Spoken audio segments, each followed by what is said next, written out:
Welcome back to the latest episode of the Everything Paddle podcast. Today is another special episode because we have another guest. Jake, would you like to introduce them? I will, yes. Today we've got one of the best talents in UK right now, and he currently is working with Ewan at Everything Padel. It is Stan Hunt. Welcome, mate. Hello, guys. Thanks for coming on, Stan. Yes.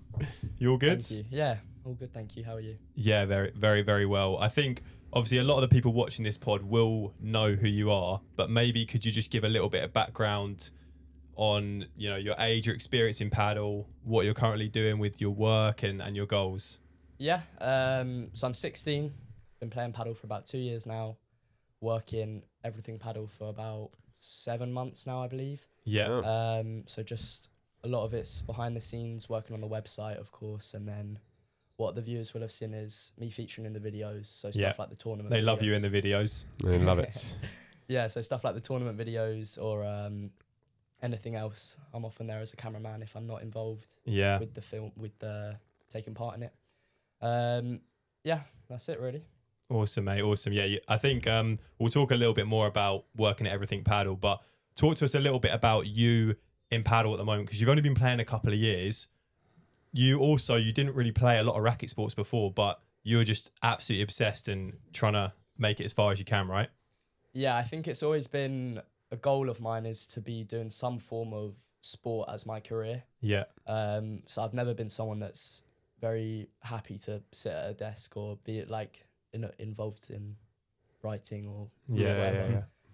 So I was never a big fan of school. So pushing to find some form of sport. So I played sport all my life, whether it was football, cricket, like any sport, you name it, I'll have played it. And then obviously I found paddle about 2 years ago. It's actually my mum played first and she was loving it. And so she was like, Stan, you got to come try this. And I did. And ever since I've been playing almost every day. Quality, mate. It's awesome. We'll ask you just a couple questions about your paddle game. So let's talk about you currently as you're playing. What's one weakness you feel you have in your game that you're currently working on? I'd say probably my mentality. It's something that has affected me from the start of when I was playing. It's so in like every form of sport I've played, it's always been something that's maybe my weakness. I think it's starting to get a bit better, especially like tournaments, I'm maybe losing and trying to maintain the positive mindset of not shouting out, speaking positively. I feel it's always... As we saw in your recent video. Yeah. We'll definitely get onto that a little bit later. I We mean, can speak about that. there's always... What is it when you are playing? Yeah. What is it that really frustrates you? Playing bad. It used to be the result, but my coach Dan, he's kind of like drilled it into me that it's not about the result at the moment, it's about getting better. So it's more frustrating to me if I'm playing bad and I know I can play better. Yeah, we spoke about Dan last week, didn't we? And every time we train in that 4, or if I do a sparring with you, Dan is very good at making sure if you say something like negative, it's like we won't go again until you say something positive. Yeah. He makes you say the phrase "do better," which is quite entertaining to watch. Yeah, it is very insane. But like where you are in your career right now, I think it is benefiting you a lot. Cool. Okay, we'll talk a little bit about working at Everything Paddle now. Obviously, I know a lot of this, Jake, so I was thinking maybe you could lead this a little bit. Yeah. Do you want to ask Stan a few questions about working? Yeah. So I've got here, you started in August, and tell us how you found it and tell the audience best bits about working with Everything Paddle, and let's throw them under the bus, and worst bits about working at Everything Paddle. So just to be clear, you're on an apprenticeship at Yeah. Everything Paddle. So you work Monday to Friday, 6 hours each day. Yeah, so best bits and worst bits. I think for me, best bits, as I mentioned, I really wasn't a fan of school. So coming out and not having to sit at a desk and almost be told what to do all day is like incredible. Yeah, it's class. Best bits definitely for me, what I enjoy the most is the days when we're out filming the videos. Yeah. Like some of these things that I'm getting to do are maybe opportunities I would never get if I was still in school. Like I come out my first month of working playing like Sam and Nick for a vid. Yeah. And that's an amazing opportunity. Or even when we done like paddle, pickleball, paddle and tennis. Yeah. That was, you was getting paid just to play like tennis and try pickleball and that. Yeah.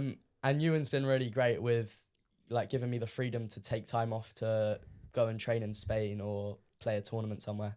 And he's always willing to train with me. I know when I first started, I was maybe quite a lot worse than Ewan. He was probably not having to try too much against me. But just from training every day, it's helped me improve, but also got me to a point where it's pushing Ewan. I progressively, almost like every week, had to try like a little bit more. Yeah. And now it's just like 50-50. Yeah. Like the game, I remember when you literally first started, I'd genuinely be going maybe 30-40%, because all we had to do is just move you around a little bit.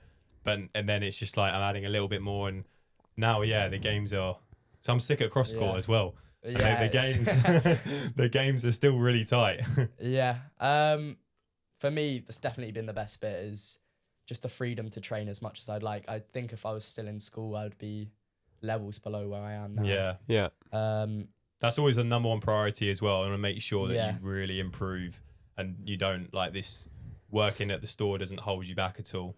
I mean, you said that from the start, like your main priority for me was to get me to the best I can be. Yeah. Not just, obviously it helps the brand because I'm representing you. Yeah, it's good to have you in the videos doing your smashes and that. Yeah. Any worst bits? The worst bits. Here we go. I just want to get something out of him here. There's nothing too bad. Obviously, every job is going to have its boring bits. So maybe days when it's just like we've had a huge delivery in and I'm just like grinding. So the actual job. Yeah, the actual job, Basically, exactly. Yeah, when I'm actually like working. Yeah. But there's nothing that I'm like, I come into work and I'm like, oh, I hate it. Maybe the college work I'm not enjoying as much. But that's more. Do you like have to do that schoolwork. once a week? Once a week, yeah. Like, so it was 6 hours a week. Right. So technically 1 day a week. But overall, I love it. No, it's good. Tell us now, what do you do on a day-to-day basis? Obviously, it varies, like whether we're filming or just a boring day at the office. Yeah. I'd say just a boring day. Well, a day at the office. Come in, see what needs to be done, whether it's orders or work on the website. So a lot of the work I do is to do with the website. So if we've got new products in, I've got to add them to the website, get all the information together, product description, the new product images, all that stuff. And then packing orders, that's an occasional part of my job. Obviously, we've got Jess, who does that most of the time. But maybe on a Monday, we've got 60 to 80 orders that we need to get out within 5-6 hours. Yeah. So obviously, help with the orders. That's a little bit boring, but obviously not too bad. It has to be done. And you've improved with that a lot as well. Like your communication has got a lot better, like you and Jess talking and working together as a team to actually get that out. Because it is quite a big thing. Like tomorrow, for example, we've got another really busy day. So it's another day where it's like they've all got to go before 3 o'clock. Yeah. I mean, like I say, every job's going to have the parts you don't like. But I think here, Everything Padel, like majority of the stuff I'm happy to do, I enjoy it. And then day to day, filming days, it will, depending on the video, we come in, maybe come in a little bit early because we've got to get somewhere, and then film. Yeah. Let's talk about that, like these videos as well. When you are in a video, do you read the comments? Do you engage in all the content, and are you like involved with that more, or are you not fussed about that at all? Yeah, I watched the videos before I started working here. I was a big fan of the videos. I watched them all. I read the comments. It's not like I'm checking them every day, but it's hard not to read the comments, isn't it? Yeah, when the videos first come out and I'm watching it, I'll go check the comments. Usually I'm there quite early because Ewan's let me know videos just dropped. But did you see this? The one from the other day as well. We done one where we just played Ethan for a video. Yeah. And that one you played good in, but that's absolutely banged. Like 85k views, and all the comments are gassing you up. I said at the time after we filmed that game, I said, this video goes well, like you're going to get so much support. Yeah, no, it's super cool. Like, and should we talk about your tournament with Ewan last weekend at the National Tennis Centre, the Grade 2. Yeah. This was a rough one for me and Stan. It's a great video. Absolutely, I've liked it. So I made the video on it because I thought, why not? I knew it would do well. I thought it might be quite funny to see like the rage, because obviously I'm mic'd up the whole time, so you can hear everything I'm saying. Rage. Yeah. So that's what I kind of went for it. Sorry, mate. Why can't we fucking lob the ball? So this was there you go. So good. I think, it was a particularly tough one for us, because before the tournament, like we was literally discussing it on the pod before, and we, maybe we got ahead of ourselves, but on paper we were like, we could actually do really well here. We've got an opportunity to potentially get to like the semi-finals. I mean, you said at the first bit of the video. Yeah, look how happy and optimistic I am. I'm at the National Tennis Centre to play the LTA Grade 2. I'm going to be playing with Stan today, and we've got a real opportunity to make it far in this tournament, so let's go smash it. I just love how excited and happy I look, and like full of hope. It was a tough one. I mean, I'm trying to push to get my ranking up, obviously. That's what was gutting about it, wasn't it? There was big points up for grabs, and we didn't take it. It's maybe one of those days where you look back on it, things just didn't go right, did they? But no, it was nothing was going right. Maybe partially my fault. I'll tell you how to take it, fellas. Thanks, guys. New addition to the more memorable. So Jake's just showing his trophy for winning the same tournament that me and Stan entered. So yeah, Jake, you made it all the way to the final, got the win as well. How was it for you? Yeah, it was fun. It was fun. Obviously, winning's great. And I was playing with a guy called Tommy, who I've actually never played before with. Yeah. So but I was flexing on you there. But let's have a little look where you are in the rankings. What did you think of the vid? Like, obviously, I know you saw some of the game when you were there. Did you actually watch much of the game? I did watch. Yes, yeah. It's tough. Like, and this is what I was talking about when Max was on the podcast. Like, you two not playing tennis, you're better paddle players, but because they play tennis, they're just competitive. Mm-hmm. Like they are now in every point just because they know how to handle the situation or make you feel that pressure. You're both, obviously we saw the rage, like two tennis players are making you do that. Like if you were playing them in a friendly, you know that you win that 3-3, if that, right? So it's just interesting, isn't it, about that kind of really tennis mentality. With, like, my mentality, I think it was something I've been working on a lot, and I think it got a lot better mentally for me. And then I think I almost got complacent or kind of neglected that part of it. So I think in the tournament, I didn't have any kind of like stay positive, stay calm. It was just all this, rage and anger, and like I should be doing better. Maybe because I think in the week before, Stan, as well, we had such a great week of training, didn't we? Like we trained a lot. We got good wins. Like we played, just for example, we played like Josh and Tommy in the week and beat them, and we felt we were playing well together. So then when you're in the tournament and then you can't even play a lob over them, your mind is just melting, Yeah, but tough one. Yeah, I think you were scared as well to, like, you in your head you had to play lobs. Mm-hmm. Like their volleys they don't roll. I know. So it's like, but so many silly things. But that's where like having a coach on the side of the court,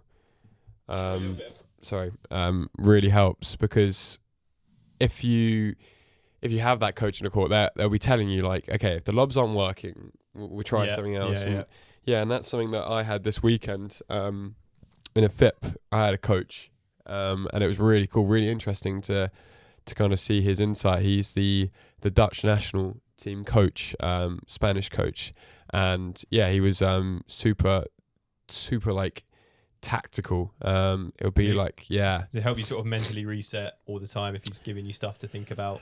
I mean, at that level you have to be mentally perfect anyway, and it's very hard to do that, but you're not thinking about what's happening really on court, like as in you are, but you're not thinking, I've just lost that point. I'm just like, because we went like 4-0 down, right? So I'm not thinking like, oh my God, we're lost. I'm thinking, okay, how can we like tactically get ourselves back into this match? We didn't, because we lost 6-1, 6-love, but they were very good. Obviously a much higher level, that one. Yeah, they're going to win the FIP, I think. They're in the final right now. So should we talk a little bit more positively? Obviously that was last weekend, but yesterday, Stan, you played Stratford Grade 1. Mm-hmm. talk us through that, because I didn't. Obviously, you've been here a bit before, but I haven't asked you anything about it because I wanted to save it till now. Yeah. So, first game was really tough. You played with Ben Phillips, right? Ben Phillips, yeah. Yeah. Another kid about my age. Another 2 kid. months. So another junior, 2 months younger than me. Really good player. Come from tennis. He was full time at tennis actually at one point. So he was homeschooled. Really? For like 2 or 3 years. That's interesting. I believe he even hit like top 20 in the UK for his age at tennis. So competitive, very competitive player. You're there with Ed Tandy and that Javier guy. Yeah, as so well. Javier's the owner of Stratford. Yeah. Which is where the tournament was. Mm-hmm. So obviously, we were expecting the crowd to be against us. Actually, it wasn't. You brought Mum was there watching. Mum was there. We had You had the whole Malden army. yeah, I'd say mainly parents, but maybe because we're kids, people are a bit more lenient in terms of They want the underdogs to win. yeah. So you got that first set, but then talk us through just the second set, because you went down in that one. It was interesting. So Ben was maybe, he won't mind me saying this, wasn't playing incredibly in the first. Mm-hmm. And so they put more and more balls on him. Luckily, we got through the first. And he's been a little bit under the weather recently. So second set, he gassed out. Right. But he started playing very well, but he'd gassed out. So we felt like we were winning almost, but the score was just going more and more to them in the second. And then Dan was there. I was going to say, so Dan was coming to the side in between. Yeah. Was that every single time we changed ends, or no? So just every so often? He came in that first game at the end of the sets. So end of the second set, we just lost 6-1. So you're 1-1 at this point, and Dan Troy's come over to you and giving you some advice. I What's think he it was saying? quite good. He kind of just wanted us to mentally reset and was saying, you're winning the long rallies, keep the ball in, put the ball in, and you'll win the point. So Javier was playing very much a passive game of just lob, trying to wait for the mistake. And I think it just got to the point where we managed to keep the ball in longer than them in the tie break. So we're in the tie break with the points really long then? They were, yeah. They were fairly long. Obviously, there was a few here and there that were quite cheap in game by easy, but...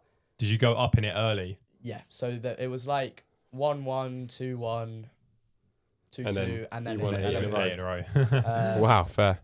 And then second round we played Louis and Juan. So Louis is Padeldinho. So he filmed that one as well, so we'll obviously see that. Interesting one. I don't know if you can tell my voice is a bit croaky, but a lot of shouting in the first and second match, more in celebration, but was there any rage?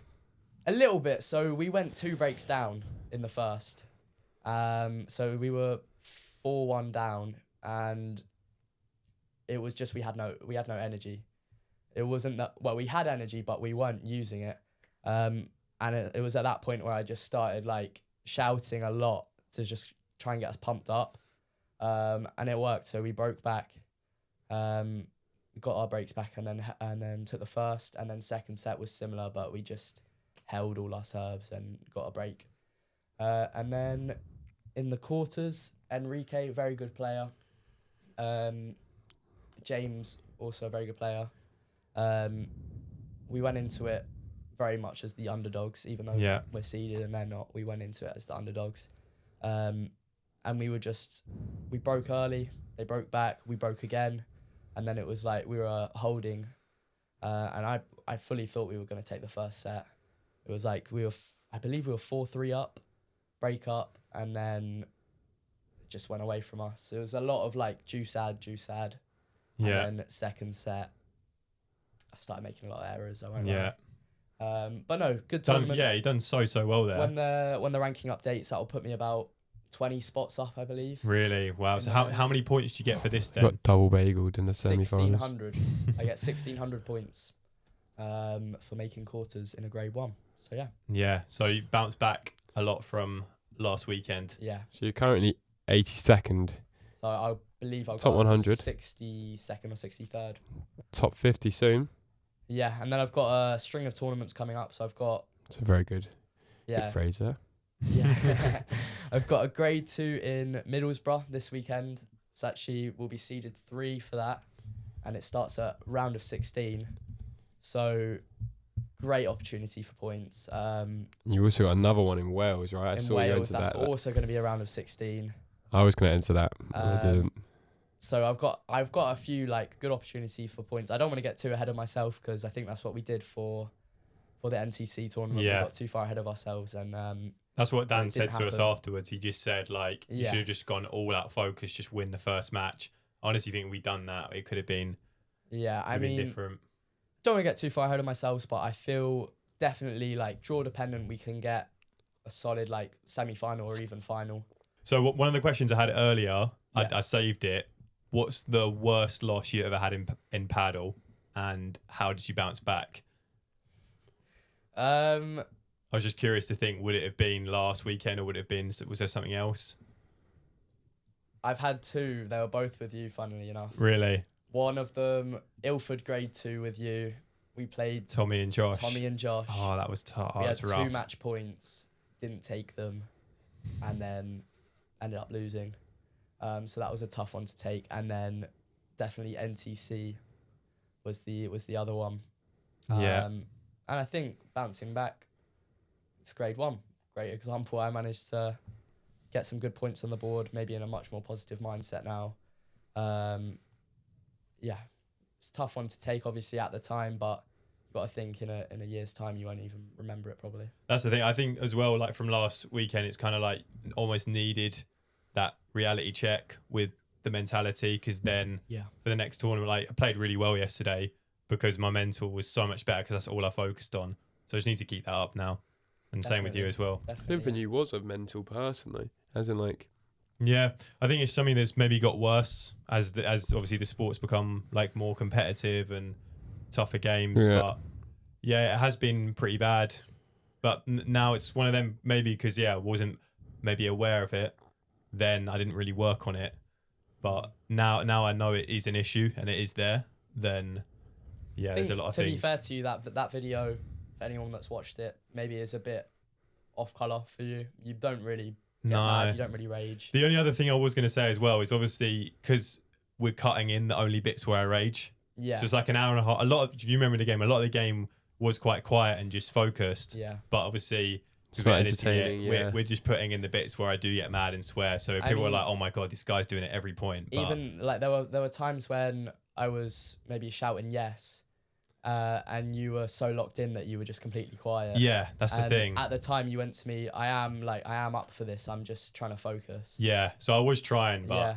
mine was just so cluttered. Do you know what the GB performance coach said to me, Libby Fletcher, and she's very, very good with the mental side. Yeah. I played a tournament and she watched it and I looked very nervous and I was very nervous. And she said to me after, even if you're absolutely shitting yourself, you've got to be the best actor to make sure that they don't see any signs of weakness Yeah. and then pick on you. Because if you start showing that, then they're going to get boosted, they're going to get motivated. So she was like, just literally pretend like you're the most Fake confident. it till you make it. Yeah. Exactly. Yeah. So it was really good advice. And now from like, even if I do feel nervous, I'm just make sure I look confident or I look like I don't care. And then that way that they can't tell what emotion you've got going on. I must have looked bad in that video because I've had like 3 or 4 people message me saying, "Oh, I've done loads of work on psychology and paddle. Do you want the meeting next week and we chat things over?" I was like, "Oh, okay." They're seeing your rage as an opportunity for money. Yeah, literally. I thought, to be fair, it could be like maybe a good idea for a video. Maybe you do like a mental thing and then go into a tournament or something like that. Yeah, but Maybe. it's so many different ones that will work for you and will not. So it's like very hard, isn't it? And also, if it doesn't work for you, it looks very bad on them. I think that because a lot of people have. Has anyone said to you about like breathing? Yeah, Tom Bissum, Body by Bison. Yeah, does that what you just said there? If you start suddenly going like surely they can tell you're struggling. But it's not even like what Tom said to me. He just said every time you serve, before you serve, just go. Right.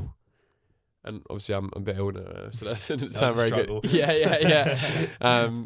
But yeah, he said every time you do it, and I do. Like, I don't do it every time, but every time it's a big point, like a golden point, I'll always now just take a deep breath, Yeah, and it does just kind of like just Mental reset. reset. Yeah, just kind of okay. It's paddle, and I'm here to enjoy this. It's not why am I getting stressed about it? One comment that I saw on the video, someone said, like Roger Federer did some speech in tennis. Yeah. Where he said, have you seen it? It's, Ridiculous speech. Like, he said something like, across his entire career, he's only won like, what is it, 54%, something like that. So which is just mad. Like when he initially says that, you think it's going to be like 80 or 90. I might be wrong saying this, but I believe he said that's in the games he won. That's in the games he won. Yeah. And that's just something that's like, yeah, you can't be getting frustrated over this those. speech here. Yeah, if you haven't watched it, go and watch it. It's very good. Just got to keep reminding yourself of that. So Stan, we asked this to Max, our first guest. Where do you want to see yourself in 1 year from now? 1 year, that's quite close to be fair. That's 1 year away. Yeah. No, as in like... There's been some dumb things on this podcast recently. As in like, it's not 5 years, I get what you're trying to say. 1 year from now, I guess like my current goals for a year from now would be minimum like... That's what got me there. Sorry. I was expecting like a 5 years or 10 years. Yeah. Okay. I'd say minimum like top 50 in the UK, like hoping I'll be easily top 40 or even 30. Oh, you should be. If you're already saying you're top 60, then you got to get 10 rankings in a year. Yeah. You should set... Aim higher, mate. Yeah. No, that was my goal for end of 2025. To get top 50. And when I set that, I was 120th, I believe. Okay, so on track. Very close. I've half that now. When it updates, I'll be 60 something. So pushing there, and yeah, I think it's very doable. I think you can get top 25 by 2026. Good goal. I'll set that. We'll come back to this podcast. Do you still think you're growing in height? Because you've grown like when you first started the apprenticeship. Yeah, when I first down started, to my shoulder. Like, I believe I was 5'5" Have you been going gym or no? I haven't been going to the gym. I've been doing like weights at home. Nothing too crazy. But all right, mate. Yeah, sure. Yeah. But I've grown since the start of the apprenticeship 4 or 5 inches. Nice. So I'm That's now a lot of inches. Yeah.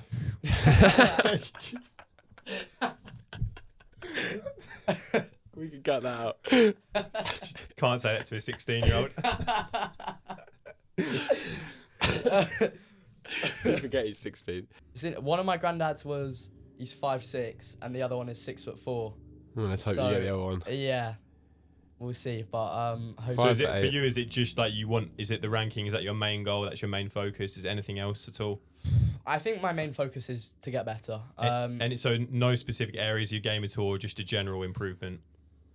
General improvement, definitely. Obviously, mental side I've mentioned already, but there's always room for improvement in every area of the game. So if I can like maximize my potential within that short space of time, which I think I am trying to do or doing, the amount I'm training, that would be incredible. I think the ranking is just kind of like a side product of seeing that I am improving and what I'm doing is working. Let's just react to it. We can all react to a clip together. The #1 Everything Padel podcast subscriber has sent it in. Padeldinho, he's back. I told him in the last episode I wanted to see more tricks from him, and I don't think he's going to disappoint us. So here we go. Let's have a look at it now. You got a bit of sound? Here, so Padeldinho's, he just served there. Okay. So he's got the net, volley, overhead. Get Gancho back into the net. It's been logged, but he's fine. He's fine with that. Big smash. Oh, a little dormant, my God. That's what I'm saying. Padeldinho. It's prime Padeldinho, that. He's that cooking. Is outrageous. Out the door. Out the door. Out the door. Wow. Little dorm alone out the door. Let's see it another time. Sorry, I've gone too far. This is what I want to see from him. Padeldinho. But he's all over it. Look at the time he's got. Oh, it's actually quality technique. Love it. I don't think you could say. I generally can't do that. Yeah. I can't. No way. he's shown that there's levels to this. Yeah. He is Padeldinho at the end of the day. Wow. What a man. Unreal. Keep it coming, mate. Just love you. that. Yeah. This segment's changed now. We don't care for anyone else. It's just for the weekly Padeldinho clip. Yeah. Nice. Awesome. Quality. Thank you, Stan. Appreciate it, mate. Thanks for having me. We'll have Thank you you on very much, Stan. again at some point in the future, I'm sure. Maybe. A yearly update. Yeah, maybe when you're a bit taller. Thanks so much for watching this episode, guys. Please make sure to subscribe because we want to hit 1,000 subscribers. Send in your clips, send in any questions, and we'll see you in the next episode. Thank you, San. Thanks, guys. Thank you, Stanley Oliver. Beijing Hunt. Awesome stuff.